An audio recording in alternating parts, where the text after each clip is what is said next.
धारूर शहरातील संभाजीनगर येथे अवकाळी वादळी वाऱ्याने BSNLचे टॉवर कोसळले आहे। यामध्ये 5 जण जखमी झाले असून त्यांना उपचारासाठी रुग्णालयामध्ये दाखल करण्यात आले आहे।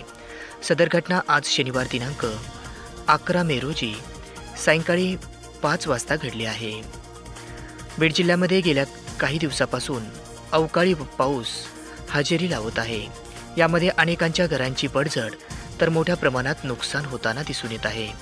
आज शनिवारी सायंकाळी 5 वाजण्याच्या दरम्यान भरधाव वेगात आलेले अवकाळी वारे, वादळी तसेच गारपीट पाऊस यामुळे उंच असणारा BSNL टॉवर हा धारूर येथील संभाजीनगर येथे सरकारी दवाखान्याच्या जवळ लावण्यात आलेला होता।